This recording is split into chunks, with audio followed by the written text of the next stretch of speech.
All right, so get this picture of this guy winning medals on the battlefield, right? Yeah. But when he's not, out there, he's writing books about levitating and past lives. Yeah. Sounds like something out of, a comic book. It does, doesn't it? But this is a real guy. A real person. Yeah. Albert de Rochas is who we're diving into today. Wow.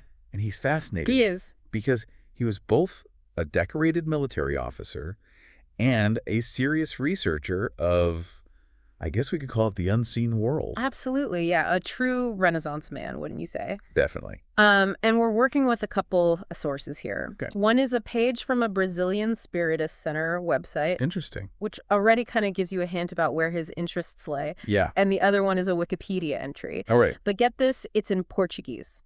Ooh, that's cool. Yeah. That's neat. So it shows that his work, resonated beyond France. Absolutely. Especially with the folks interested in spiritualism. Yeah. But before we get into the skooky stuff, right, let's kind of set the stage here. Albert was born back in 1837 to a family that was steeped in law. A family of lawyers. Yeah. Yeah. Both his father and grandfather were lawyers. Mm. So you would think. Yeah, following the footsteps. You'd think he'd follow suit, right? You'd think so, right. But Albert, he had other plans. Other ideas, yeah. Law books just couldn't compete with the allure of mathematics for this guy. Or he had a mind for it. Yeah, he excelled in it, so much so that he actually landed a spot at the very prestigious École Polytechnique in Paris. Oh, wow. And this isn't just any school. Not just any school. Yeah. We're talking about the breeding ground for the best scientists and engineers in France. The top of the top. Yeah, the cream of the crop. Definitely. So Yeah. that speaks volumes about his intellectual prowess. For sure. I mean, he seemed like he was drawn to pushing boundaries even from a young age. Yeah. Even if it meant veering off that well-worn path. Yeah, it seems like that kind of set the tone for his whole life, really. It seems so. Yeah. He was always kind of pushing boundaries in one way or another. Yeah. And he did so in a very literal sense because he launched into a military career, Okay. became an engineer, and eventually rose to the rank of lieutenant colonel. Wow.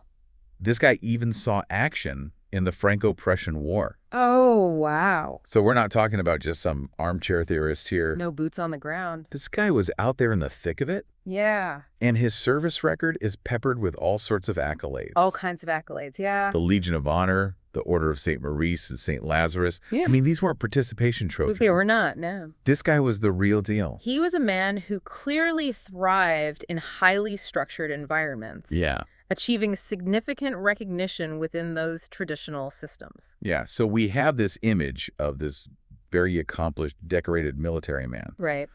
But this is where things take a turn Interesting. because he's not content with just conquering the physical world. The material world. Yeah. He decides to turn his attention to the mysteries of the mind and beyond. The intangible world. Yeah. So here's where we see this really interesting tension Yeah. between the seen and the unseen.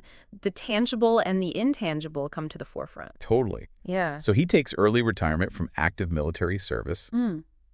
which is surprising enough. Interesting. But instead of just settling down for a quiet life, Right. he throws himself headfirst into scientific research. Head first. Yeah. Wow. And not just any research, mind you. Okay. We're talking magnetism, hypnotism, and wait for it, spiritism. This is quite the departure. Yeah. From the battlefield to the laboratory. Yeah. From tangible warfare to the exploration of unseen forces. Yeah. What could have prompted such a profound change? That's the million-dollar question, isn't it? I think so. I mean, what makes a man go from calculating artillery trajectories to trying to measure the human soul? Right. It's a fascinating question. Well, what's interesting is that our sources, they emphasize his meticulous approach. Okay. So he wasn't just dabbling in this stuff. Yeah. He was determined to apply scientific rigor Interesting. to these, what we might call, unconventional subjects.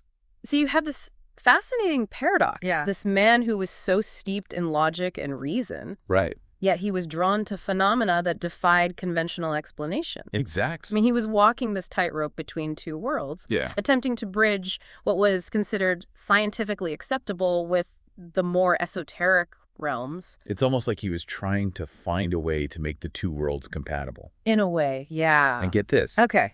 After leaving the military, he actually became the civilian director Wow. of the very same École Polytechnique where he'd studied years earlier. Oh, wow. Back to his roots. Yeah, so clearly his scientific credentials were still top-notch. Still impeccable, Yeah, this wasn't some fringe figure operating in the shadows. right? He was at the top of the academic food chain. the top of his game. Yeah, all while researching things like levitation. The image of him strolling through those hallowed halls, I know, right? perhaps debating the finer points of exteriorization with colleagues, it's a captivating thought. It is. It speaks to his audacity, Yeah, his willingness to challenge conventional thought even within the institutions that embodied it. absolutely. Yeah. He was a man who refused to be confined by the expectations of others. He was his own man. Yeah, he was going to investigate what interested him. Yeah. Reputation be damned, It makes you wonder what conversations took place behind closed doors. doesn't it? Was he a source of intrigue or ridicule? Right. Was he seen as a visionary or a maverick? Well, let's delve into some of the specifics of his research, because that's where it gets really interesting. Okay, let's do it. He was particularly fascinated by these concepts he called exteriorization of sensitivity and physical doubling. Now, those terms might sound a little bit out there. They do sound a little bit like science fiction, don't they? But to Rochas, these were serious scientific concepts. Yeah. He was essentially exploring the idea that a person's consciousness or even their physical form could somehow detach from their body. Okay, I am definitely getting some mind-blown vibes here. Yeah. So how did he even go about studying something like that? Right. I mean, was he just speculating, or did he actually try to, like, test these ideas out? Oh, he was all about the experiments. Okay. And remember, this is back in the late 19th and early 20th centuries. Right. Long before brain scans and all the fancy tech we have today. Right. So he was really a pioneer, meticulously documenting his observations, Yeah. looking for patterns and explanations. So what kind of experiments are we talking about here? Well, Was he wiring people up to machines, or? one of his most well-known areas of study was hypnotism. Okay. He did some really detailed work categorizing the different stages of sleepwalking, which was then called somnambulism. Okay. He was basically trying to map out the different states of consciousness. So, like, trying to understand how the mind works when it's in these altered states. Exactly. Well- He believed that by inducing these states through hypnotism, he could actually observe these phenomena of exteriorization and physical doubling Oh, wow. in some of his subjects. Hold on. Are we talking about people actually, like, levitating or being in two places at once? Now, the sources we have don't go into specific case studies, unfortunately, Right. but they do highlight that de Rochas was convinced these phenomena were real and could be studied scientifically. I can only imagine the kind of pushback he must have gotten from his scientific peers. Oh, absolutely. Talking about, like, physical doubling back then, that must have raised some eyebrows. This was a time when the scientific community was really solidifying around a very materialist worldview. Yep. Anything that smacked of the supernatural or paranormal was met with a lot of skepticism. Right, but it seems like his military background and his solid reputation as a scientist maybe gave him some leeway Yeah. that other people in this field might not have had. That's an interesting point. Yeah. It's like he had this armor of credibility that allowed him to pursue this research that others might have been too afraid to touch. Maybe he's even using his reputation as a shield, consciously or unconsciously, to kind of protect himself from ridicule. It's possible. Yeah. Or maybe he was just so convinced of the validity of these phenomena that he was willing to risk his reputation to study them. Yeah. I mean, he truly believed that science could be a pathway to understanding the spiritual realm. Yeah, that's where it gets really intriguing for me. I mean, he wasn't content with simply observing these phenomena. Right. He wanted to understand their meaning. Yeah. You know, what are the implications for our understanding of consciousness and the afterlife? Exactly. He saw this connection between science and spirituality. Yeah. I mean, he even wrote that scientific investigation could bring us closer to God. Wow. That's quite a statement coming from a guy who spent years studying ballistics and fortifications. I know, it's amazing. Because he was trying to use the tools of science to explore the mysteries of the soul. Really pushing the boundaries. Yeah. But I'm curious, did he have any specific techniques or methods that stand out? Well, he describes using what he called longitudinal passes over his subjects Okay. to induce a state of memory regression. Hmm. Basically, he believed he could help them access past lives or hidden memories. Okay, that's a technique I haven't heard of before. Yeah, it's interesting. So he would literally, like, make passes over people's bodies. It seems so. What did he think that was doing? Well, he believed that these passes could manipulate a person's fluidic body, Fluidic body. which was a concept borrowed from theories of vitalism that were popular at the time. Okay. And he thought this fluidic body held the key to accessing memories and experiences beyond the physical realm. fluidic body. That sounds almost like an early version of the aura concept Yeah. you hear about in some spiritual circles. There are definitely some parallels there. Yeah. And, whether or not you buy into these ideas, you have to admire Rochas' commitment to experimentation. He was trying to devise methods to measure and quantify these phenomena, which were generally considered to be outside the realm of scientific inquiry. It's like he was trying to create a whole new branch of science. Yeah. A science of the soul, if you will. A science of the unseen. But did he ever find any evidence to support his theories? Right. Did he actually witness anything that convinced him these phenomena were real? That's the question, isn't it? Yeah. And unfortunately, the sources we have are a little vague on the specifics of his findings. Okay. They talk more about his methods and his overall beliefs. Yeah. But they don't really delve into the results of his experiments. We do know that he wrote extensively about his work, publishing books and articles with titles like Levitation and Exteriorization of Sensitivity. Those titles alone are pretty attention-grabbing. They are, aren't they? And the fact that his writings are still available today suggests that there's still an audience for his ideas, even over a century later. It speaks to this enduring fascination with the mysteries of consciousness and the possibility of life beyond the physical body. Okay, so we've talked about his background, his beliefs, and his research methods. But what about the impact of his work? Yeah. Did his research have any lasting influence? Did he have any followers or disciples who continued his work? That's where things get a little murky.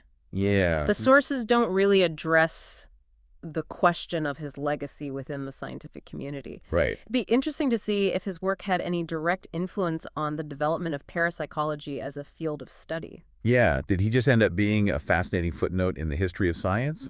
Or did he actually spark a movement? Right. I guess that's a question for another deep dive. Another deep dive indeed. But for now, we've certainly uncovered a lot about this enigmatic figure, this decorated military officer who became a pioneer in psychic research. Yeah. A man who seemed equally at home in the world of science and the world of the unseen. A man who dared to challenge the boundaries of what was considered knowable, who sought to reconcile the seemingly disparate realms of reason and intuition. And someone who reminds us that the most profound questions often lie beyond the reach of conventional explanations. Absolutely. But, I'm so curious about those specific cases that he investigated. Right. Like, what did he actually observe in those hypnotic sessions? Yeah. What led him to believe so strongly in the reality of these phenomena? Well, let's see if we can dig a little deeper into that. Okay. One of the sources mentions a particularly intriguing technique he used. He called it exteriorization by displacement. Oh, okay. Essentially claimed that under hypnosis, some subjects could project their sensitivity, their ability to feel sensations to objects outside of their bodies. Okay, now this is getting into some seriously mind-bending territory. It is, isn't it? So he wasn't just talking about, like, feeling an emotional connection to an object. No. He thought people could actually experience physical sensations through things outside their own bodies.